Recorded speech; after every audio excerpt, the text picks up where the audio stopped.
Good morning friends, welcome to our YouTube channel next level by Sandeep Singh में आपका स्वागत है।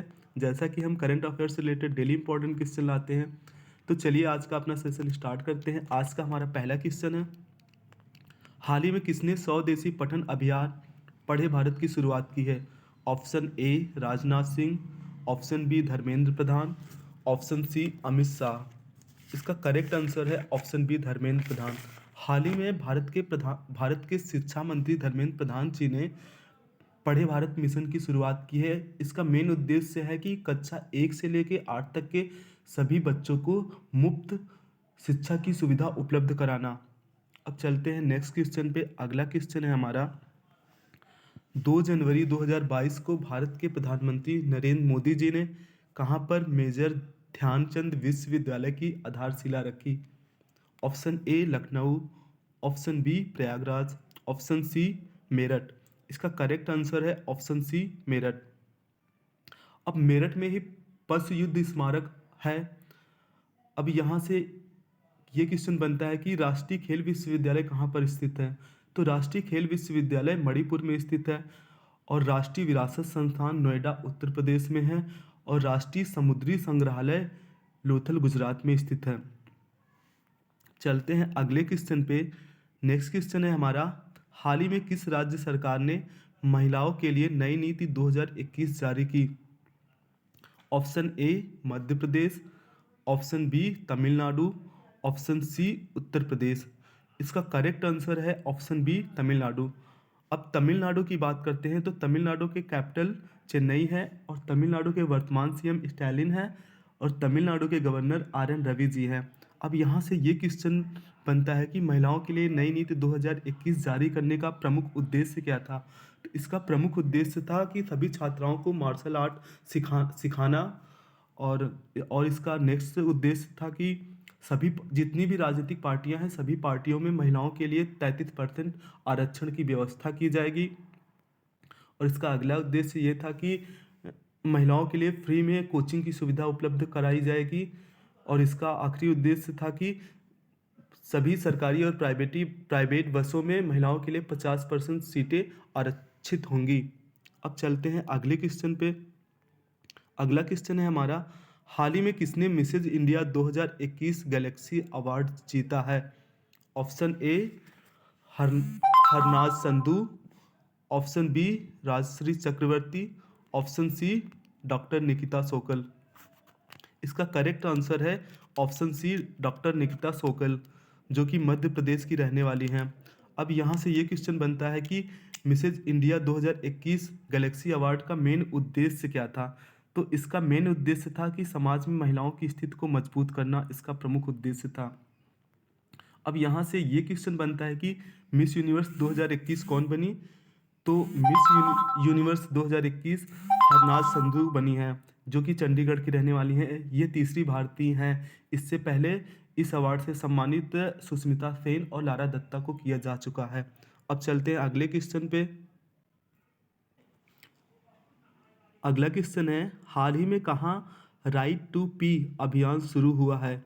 Option A Nagpur Maharashtra, option B Ranchi Jharkhand, option C Bhopal Madhya Pradesh. इसका correct answer है option A Nagpur Maharashtra. अब महाराष्ट्र की बात करते हैं, तो महाराष्ट्र की कैपिटल मुंबई है, और महाराष्ट्र के वर्तमान सीएम श्री उद्धव ठाकरे जी हैं, और महाराष्ट्र के गवर्नर भगत सिंह केसरी जी हैं। अब यह क्वेश्चन बनता है कि राइट टू पी का मेन उद्देश्य क्या था? तो राइट टू पी का मेन उद्देश्य था कि जितने भी पब्लिक प्लेस हैं, सभी पब्लिक प्लेसों पर पब्लिक टॉयलेट की व्यवस्था कराना, और उन पब्लिक टॉयलेटों की समय अनुसार सफाई करवाना इसका प्रमुख उद्देश्य था। तो अगले क्वेश्चन पे चलते हैं। नेक्स्ट क्वेश्चन है हमारा, हाल ही में किसे रेलवे का नया अध्यक्ष और मुख्य कार्यकारी अधिकारी नियुक्त किया गया?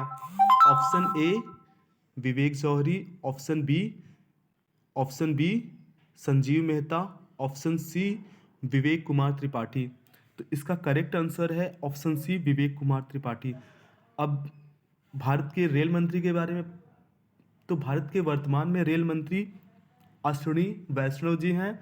अब यहाँ से ये क्वेश्चन बनता है कि किस समिति की सिफारिश पर रेल बजट को आम बजट में विलय किया गया? तो इसका करेक्ट आंसर है कि विवेक ओबराय समिति की सिफारिश पर रेल बजट को आम बजट में विलय किया गया। ये क्वेश्चन बहुत ही इंपॉर्टेंट है दोस्तों। ये क्वेश्चन अभी हाल ही में राजस्थान के एग्जाम में पूछा गया था। चलते हैं अगले क्वेश्चन पे। हाल ही में किस राज्य सरकार ने महंगाई भत्ते में 3% वृद्धि की है? Option A Rajasthan, option B Madhya Pradesh, option C Orissa.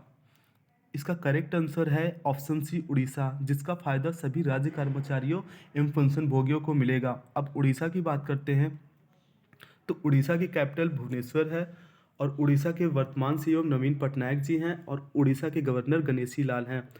अब उड़ीसा 1 अप्रैल को उड़ीसा दिवस मनाया जाता है। अभी हाल ही में उड़ीसा में सबसे लंबे टी सेतु पुल का उद्घाटन हुआ है और surface to surface guided ballistic missile Pralay का सफलतापूर्वक परीक्षण उड़ीसा में हुआ है। और अभी हाल ही में अर्बन गवर्नर इंडेक्स द्वारा जारी सूची में उड़ीसा शीर्ष पर रहा है और स्वच्छ बिंदु सागर पहल की शुरुआत उड़ीसा सरकार द्वारा की गई है। और उड़ीसा में ही सबसे सबसे खारे भारत की सबसे खारे पानी का झील है जो कि चिल्का झील के नाम से जाना जाता है। अब अगले क्वेश्चन पे चलते हैं। अगला क्वेश्चन है हमारा, हाल ही में केंद्र ने जल जीवन मिशन के लिए किस राज्य को 9,544 करोड़ रुपए की मंजूरी दी है? Option A Jharkhand, option B Manipur, option C Mizoram. इसका करेक्ट आंसर है ऑप्शन ए झारखंड। अब झारखंड के बारे में बात करते हैं तो झारखंड की कैपिटल रांची है और झारखंड के वर्तमान सीएम हेमंत सोरेन जी हैं और झारखंड के गवर्नर रमेश बैस जी हैं। अब झारखंड की प्रमुख योजनाओं के बारे में बात करते हैं तो झारखंड के राज्य विश्वविद्यालयों में माई वायलेंस और लीचिंग को रोकने के लिए अभी राज्य सरकार ने विधेयक पारित किया है। और झारखंड के सीएम ने झारखंड के मुख्यमंत्री ने खेल प्रतिभाओं को प्रोत्साहित करने के उद्देश्य से सहाय योजना की शुरुआत की है। अब झारखंड के प्रमुख त्योहारों के बारे में बात करते हैं तो सौरहौल और रोहिणी झारखंड का प्रमुख त्योहार है और झारखंड में अभी नीलांबर पीताम्बर जल स्मृति योजना की शुरुआत की गई है। Okay, thank you.